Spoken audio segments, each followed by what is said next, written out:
ওম শান্তি। আজকে ৭ই সেপ্টেম্বর ২০২৩ আমরা শুনছি প্রাত সাকার বাংলা মুরলী। আজকের মহাবাক্য, এই মহাবাক্যে বাবা বলেছেন, মিষ্টি বাচ্চারা, বিচার সাগর মন্থন করে শ্রীকৃষ্ণ এবং পরমাত্মা শিবের মহান পার্থক্যগুলিকে স্পষ্ট করো। প্রশ্ন: ব্রহ্মা বাবা নিজের সাথে নিজে কি কথা বলেন? কোন বিষয়টি তার কাছে ওয়ান্ডার অর্থাৎ আশ্চর্যজনক লাগে? উত্তর: ব্রহ্মা বাবা নিজের সাথে কথা বলেন যে জানি না এমন কেন হয় যে আমি ঘন ঘন শিব বাবাকে ভুলে যাই। এমনটা নয় যে যখন বাবা এই দেহে প্রবেশ করেন তখন শুধু তার কথা মনে থাকে, আর যখন তিনি চলে যান তো তার কথা ভুলে যাই। আমি তো তার সন্তান, তাহলে তার স্মৃতি ভুলে যাই কেন? তবে কি যখন আমি তাকে স্মরণ করি তখনই তিনি আসেন? এইভাবে ব্রহ্মা বাবা নিজের সাথে নিজে কথা বলতে বলতে আশ্চর্যান্বিত হয়ে যান। আজকের গীত, তুমি প্রেমের সাগর, আমরা এক বিন্দুর পিপাসী। ওম শান্তি। শিব বাবা বসে তার হারানিধি বাচ্চাদেরকে বোঝাতে থাকেন যে বাচ্চারা, গীতার ভগবান প্রকৃতপক্ষে কে?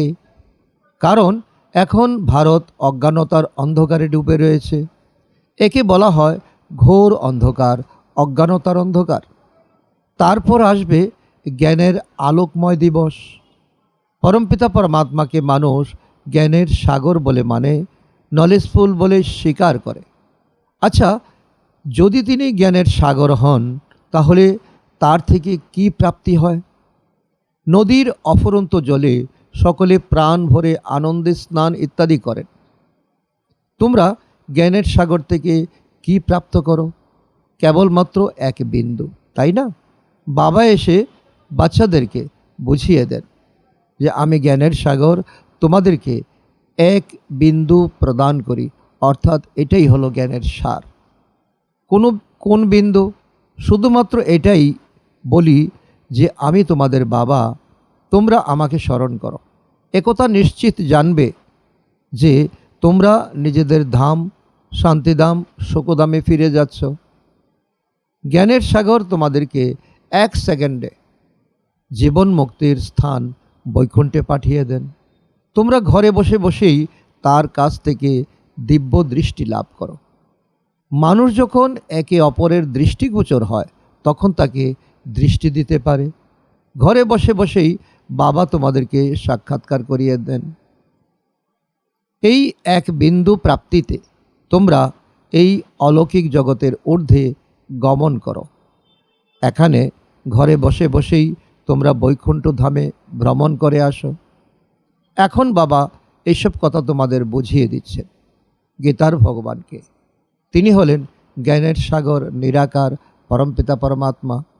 সাধারণ মানুষ এক্ষেত্রে শ্রীকৃষ্ণের মহিমা কীর্তন করে। এখন তোমাদের কথা বোঝাতে হবে যে শ্রীকৃষ্ণ এই জ্ঞান শোনাননি, গীতা জ্ঞান শোনাননি। প্রথমে বলা হয় যে কংসপুরীতে শ্রীকৃষ্ণ মাতৃগর্ভ থেকে জন্মগ্রহণ করেছেন। তারপর আকাশে দৈববাণী হলো, ওহে কংস, তোমাকে যে বধ করবে সে জন্মগ্রহণ করেছে। এ কথা তোমরা জানো যে সব হলো অসুর। কংস, জরাসন্ধ, অকাসুর, বকাসুর ইত্যাদি সকল পাপ আত্মাদের বিনাশ করার জন্য শ্রীকৃষ্ণ জন্ম করেছেন, এমনই দেখানো হয়েছে মহাভারতে। তো শ্রীকৃষ্ণ জন্মগ্রহণ করলেন, সে তো শিশু মাত্র ছিল। তাহলে সে জ্ঞান প্রদান করলো কখন, কী করে করলো? তারা তো কুরুক্ষেত্রের যুদ্ধস্থলে শ্রীকৃষ্ণকে বড় রূপে দেখায়, ছোট শিশু রূপে দেখানো হয় না। ঠিক সেইভাবেই শ্রীকৃষ্ণ জয়ন্তীর পর গীতা জয়ন্তী পালন করা হয়। কিছু সময় অতিবাহিত হওয়ার পর যখন তিনি বড় হয়ে উঠলেন, নিশ্চয়ই তখনই তিনি গীতা জ্ঞান দিয়েছিলেন। দেখানো হয় তিনি জন্মগ্রহণ করেছেন। জন্মের সময় দেখানো হয় রাত্রিকাল, অর্থাৎ ঘোর অন্ধকার। এখন তোমরা দেখতে পাচ্ছ না যে শিব বাবার ব্রহ্মার দেহে অবতরণ হয়েছে, পধরামণি হয়েছে। এ কথা কেউ জানে না যে তার আগমন কখন হয়েছে। শিব বাবা তো ছোট শিশুরূপ ধারণ করেননি, তিনি ব্রহ্মা বাবার বয়োবৃদ্ধ বানপ্রস্থ অবস্থার দেহে এসেছেন, অবতরণ করেছেন। তিনি কখন এসেছেন তার কোনো ডেট নেই।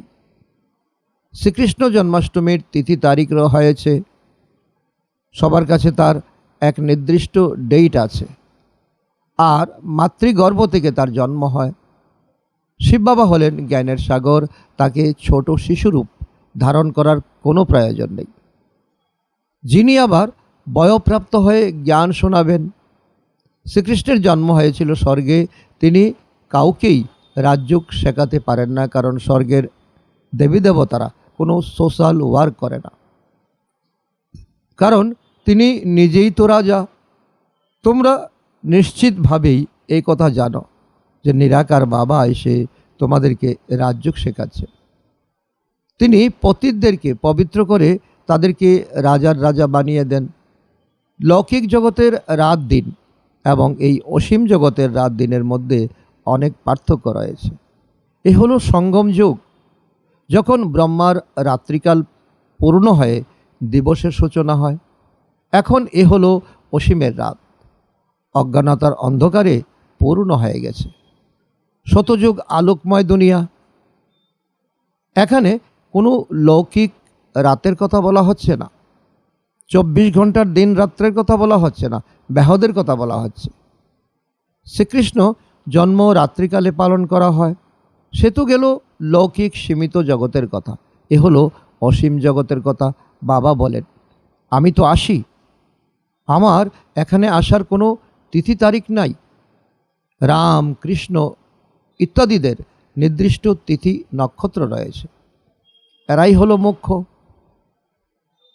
এখন শ্রীকৃষ্ণ জয়ন্তী আসছে, ওদেরকে বোঝাতে হবে যে শ্রীকৃষ্ণ তো ছোট শিশু মাত্র।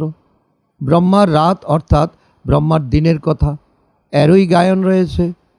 ব্রহ্মার অসীম এই দিবসে শ্রীকৃষ্ণের আগমন হয় এবং ব্রহ্মার অসীমের এই রাত্রিকালে ব্রহ্মার আগমন হয়। ব্রহ্মার শরীরে পরমাত্মা প্রবেশ করে সকলকে অন্ধকার থেকে দূর করেন। ব্রহ্মাই তো পরবর্তীকালে শ্রীকৃষ্ণ হয়ে আসেন, তাই না? লোকেরা শ্রীকৃষ্ণকে ভগবান বলে জানে, তারা মনে করে যে তিনি সর্বত্র বিরাজমান। সুতরাং এই বিষয়েও তাদেরকে বোঝাতে হবে। লৌকিক লোকে যাকে শিবরাত্রি বলে, তোমরা তাকে বলো শিব জয়ন্তী, কারণ পরমপিতা পরমাত্মার অবতরণ হয়েছে। শিব জয়ন্তী বলাটাই সঠিক। এই বিষয়ে বোঝানো যেতে পারে, শিব তো কোনো মাতৃগর্ভে জন্মগ্রহণ করেন না, তিনি অবতরণ করেন বয়োবৃদ্ধ শরীরে। তিনি আসেন অতি সাধারণ দেহে, ব্রহ্মার শরীরে।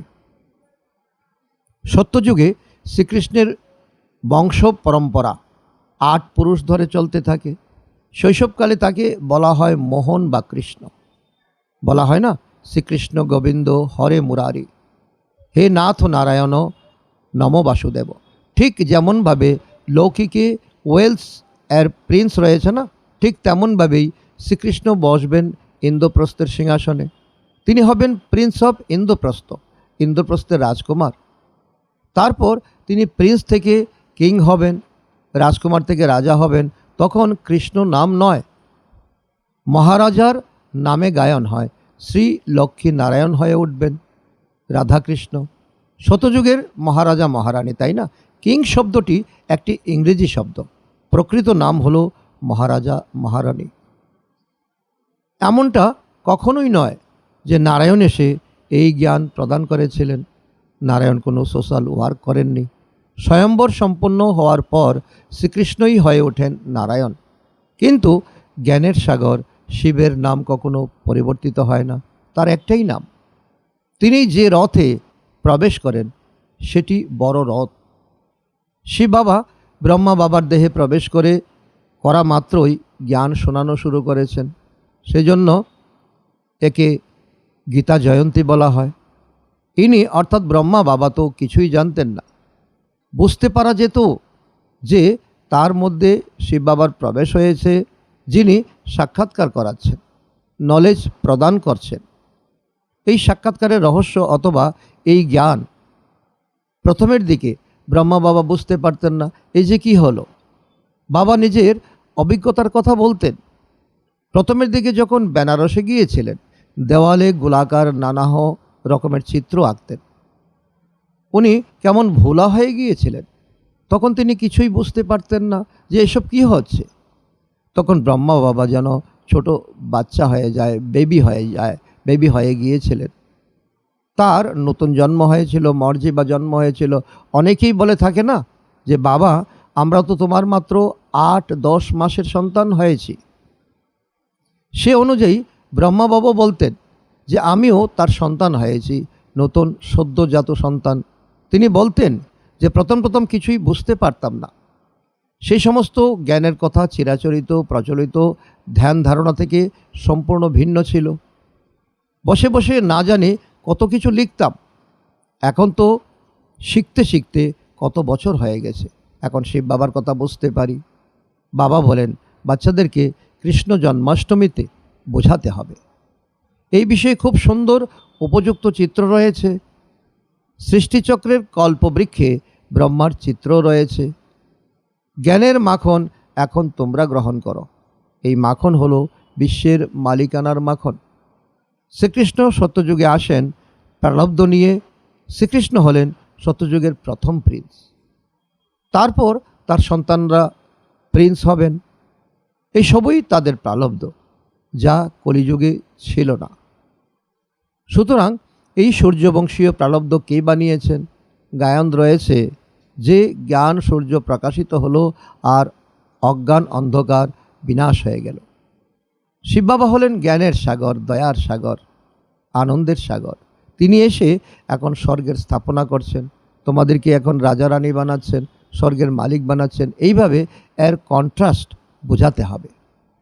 দেখানো হয় না যে শ্রীকৃষ্ণ কীভাবে মাতৃগর্ভে প্রবেশ করেছিলেন। এও বলা হয় যে সেই সময়ে কংস, জরাসন্ধ ইত্যাদিরা ছিলেন। কিন্তু ওখানে শতযুগে তো কোনো রকমের অসুর থাকতে পারে না। বিবেক তা বলে না, কারণ সেটা হলোই সত্যযুগ। 16 গলা সম্পন্ন, সর্বগুণ সম্পন্ন দেবী দেবতারা ছিলেন। দেবতা এবং অসুরের যুদ্ধের কথা দেখানো হয়, তাহলে নিশ্চয়ই কলিযুগের অন্তিম সময়ে অসুররা ছিল, আর সত্যযুগের আদিকালে দেবতারা ছিলেন। এই দুইয়ের কোনো রকম যুদ্ধ হয়নি। মহাভারতের লড়াই অবশ্যই হয়েছে। এখন এখানে দেবতারা তো থাকতে পারেন না। এখন অসুরদের সাথে অসুরদেরই যুদ্ধ চলছে। দেখো, মুসলমানদের রাজত্ব দেখেছে। অবশ্যই যাদব, কৌরব, পাণ্ডব রয়েছে। পার্থক্য আছে না? পাণ্ডবরা হলো নন ভায়োলেন্স, অহিংসক, যোগ বলে সম্পূর্ণ যুক্ত। এখানে তো মানুষ মানুষের শত্রুতার জন্য রক্তের নদী বইতে থাকে। পার্টিশনের, দেশভাগের সময় ভয়ানক রক্তের নদী বয়েছিল। ভাইয়ের সাথে ভাইয়ের যুদ্ধ হয়েছিল, ভাইয়ের সাথে ভাইয়ের যুদ্ধ বেঁধেছিল। তা না হলে রক্তের নদী কেমন করে হবে, কেমন করে বইবে? তলোয়ার ইত্যাদি অস্ত্রের আঘাতে তারা একে অপরের হত্যা করে রক্তের নদী বইয়ে দিয়েছিল। অত্যন্ত নৃশংস হত্যা নীলা হয়েছিল, খুন নাহেক খেল হয়েছিল। আর এখন এ হলো সঙ্গমের যুগ, সঙ্গমের সময়। রক্তের নদীর পর শতযুগে এরপর দুধ ঘিয়ের নদী বইবে। তোমরা তার অত্যন্ত সূক্ষ্ম অনুভবী। শ্রীকৃষ্ণ তো হলো ছোট প্রিন্স। মানুষ তার সম্বন্ধেও অনেক গ্লানি করেছে। তাকে জ্ঞানের সাগর বলা যায় না। দেবতাদের উদ্দেশ্যে মহিমা কীর্তন করা হয়। সর্বগুণ সম্পন্ন, 16 গলা সম্পন্ন, মর্যাদা পুরুষোত্তম, সম্পূর্ণ অহিংসক। এই সকল মহিমা কখনো কোনো শিশুর হতে পারে না। সর্বদাই রাজা রানীর মহিমা কীর্তন হয়। তারা লক্ষ্মী নারায়ণকে সত্যযুগে আর কৃষ্ণকে দাপরে নিয়ে গেছে। কত বড় ভুল করে দিয়েছে। লক্ষ্মী নারায়ণের শৈশবের কাহিনীও কেউ বলতে পারে না। রাম সীতার শৈশবের গাথা কিছু না কিছু সকলেই বলতে পারে, কিন্তু শ্রীকৃষ্ণের ক্ষেত্রে অনেক উল্টো পাল্টা কথা বর্ণন করা হয়েছে। কিছু সঠিক কথাও তো বলা দরকার। লক্ষ্মীনারায়ণের মহিমা কীর্তন করা হয়, সর্বগুণ সম্পন্ন, ষোলাগলা সম্পন্ন, সম্পূর্ণ নির্বিকারী, মর্যাদা পুরুষোত্তম, অহিংসা পরমা ধর্ম। আচ্ছা, তাদেরকে এত সুন্দর রাজত্ব কে প্রদান করেছেন? তোমরা যত ভাববে, যত বিচার সাগর মন্থন করবে, তত তোমাদের শিহরণ জাগবে। মানুষের রেফারেন্স দিলেই লোকে কনফিউজড হয়ে যায়। লক্ষ্মীনারায়ণের কথা উঠলেই তোমাদের স্মৃতি শতযুগে চলে যায়, তাই না? এ হলো নর থেকে নারায়ণ হয়ে ওঠার কথা, অমৃত কথা। এই কাহিনীকে শ্রীকৃষ্ণ হয়ে ওঠার কাহিনী বলা হয় না, একে বলা হয় সত্যনারায়ণের কথা, তিজরি কথা। সত্য কৃষ্ণের কথা বলা হয় না, সত্য পিতা জ্ঞানের সাগর এসে এইসব কথা শোনাচ্ছেন। এ হলো বাচ্চারা সমগ্র সৃষ্টির আদিমধ্য অন্তিম সময়ের কথা। তাতে শ্রী লক্ষ্মী নারায়ণের কথাও এসে যায়। তাদের 84 জন্মের কথা এতে দেখানো হয়। শ্রী নারায়ণের এই কাহিনী শুনে ভবসাগর পার হয়। অবশ্যই বাবা এসে বাচ্চাদেরকে নর থেকে নারায়ণ হয়ে ওঠার সত্য কথা শোনাচ্ছেন, সত্য কাহিনী শোনাচ্ছেন, সত্যনারায়ণের কথা শোনাচ্ছেন। শ্রী নারায়ণ তো অনেক বড়, সম্মানীয়, তাই না? স্বয়ম্বরের পূর্বে তার নাম কি ছিল?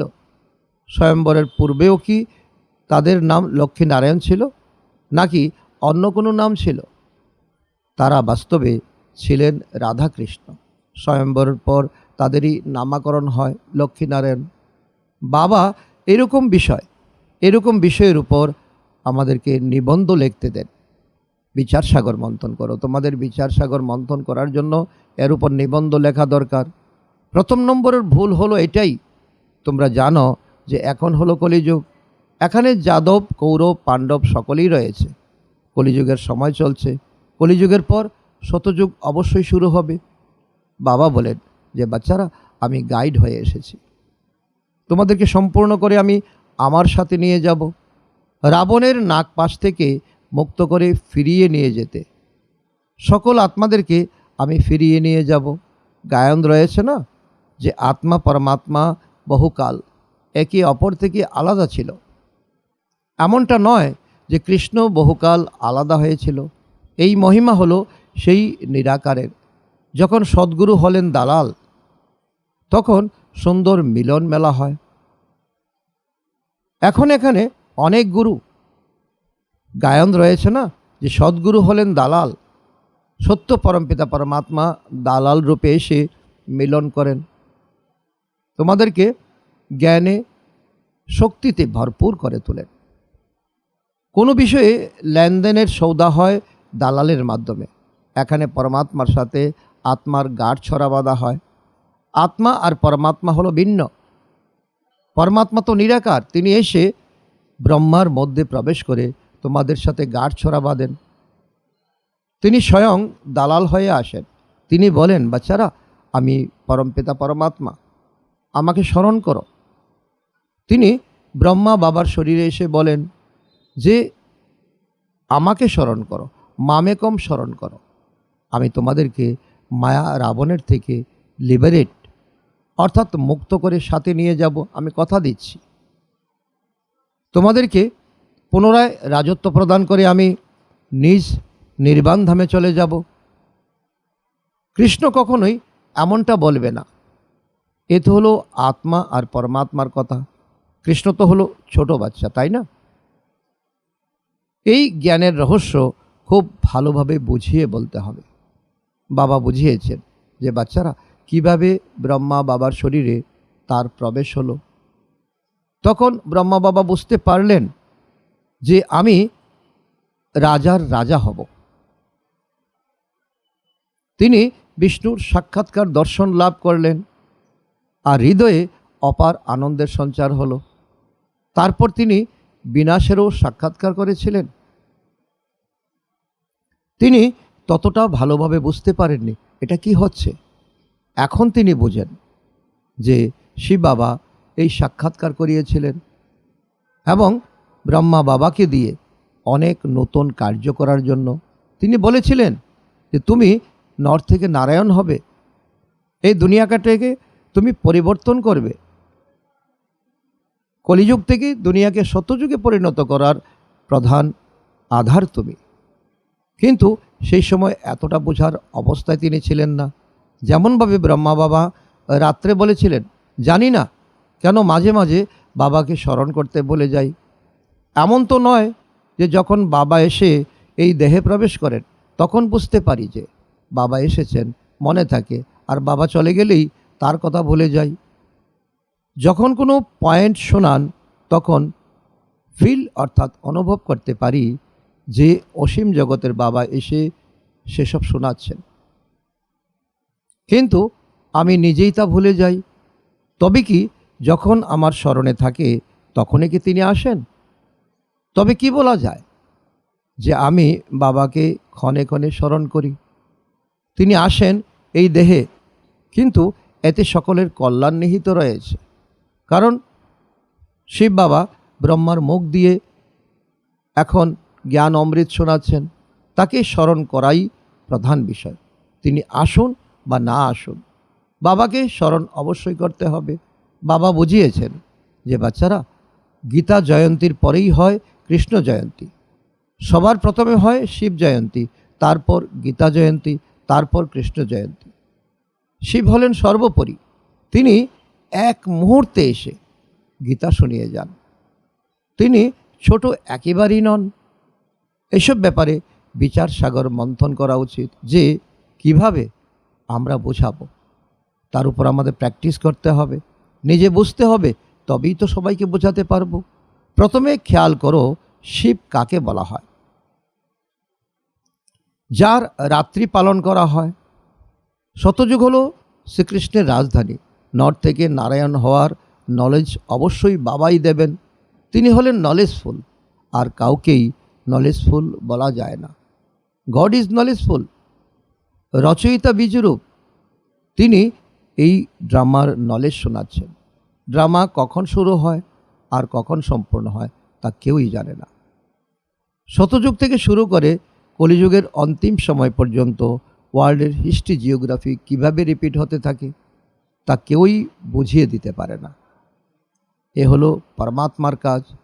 এসব কথা সেই বলতে পারেন যিনি নিজে ত্রিকালদর্শী পরমপিতা পরমাত্মা।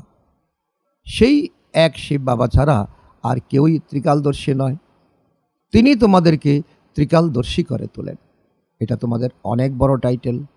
আচ্ছা, মিষ্টি মিষ্টি হারানেদি বাচ্চাদের প্রতি মাতা পিতা বাপদাদার স্মরণের স্নেহ সমন আর সুপ্রভাত। আত্মাদের পিতা ওনার আত্মারূপী বাচ্চাদেরকে জানাচ্ছেন নমস্কার। আমরা আত্মারূপী সন্তানরা আমাদের মাতা পিতা বাপদাদাকে জানাই স্মরণের স্নেহ সমন এবং সুপ্রভাত। ধারণার জন্য মুখ্য সার: 1 নম্বর, মাস্টার নলেজফুল এবং ত্রিকালদর্শী হয়ে শ্রীকৃষ্ণ এবং পরমাত্মা শিবের মধ্যে যে প্রধান পার্থক্য রয়েছে সেগুলিকে স্পষ্ট করে সকলকে নিবিড় অন্ধকার থেকে মুক্ত করার সেবা করতে হবে।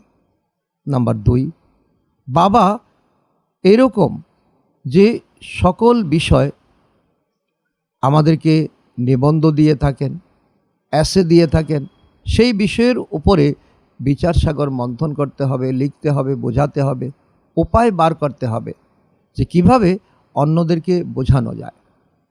আজকের বরদান: বুদ্ধির চমৎকারিত্বের দ্বারা আকারে সাকারে অনুভব করে দিলারামের দিল রুবা ভব। তার অর্থ হলো, অনেক বাচ্চারাই পরে এলেও আকার রূপের দ্বারা সাকার রূপের অনুভব করে থাকে। তাদের অনুভব থেকে তারা বলতে থাকে যে আমরা সাকারে তার পালনা নিয়েছি আর এখন তা গ্রহণ করছি। সুতরাং আকার রূপে সাকারের অনুভব করা, এ হলো বুদ্ধির একাগ্রতা এবং স্নেহের প্রত্যক্ষ স্বরূপ। এও তো বুদ্ধির চমৎকারিত্বের প্রমাণ। এরকম বাচ্চারাই তো দিলারাম বাবার সমীপে দিলারামের দিল রুবা হয়ে থাকে। তাদের হৃদয়ে সর্বদা এই সঙ্গীত বাজতে থাকে, বাহ আমার বাবা বাহ। আজকের স্লোগান: ত্যাগী আত্মার প্রতিটি কর্ম এবং কদমে সফলতা সমাহিত আছে। আচ্ছা, ওম শান্তি।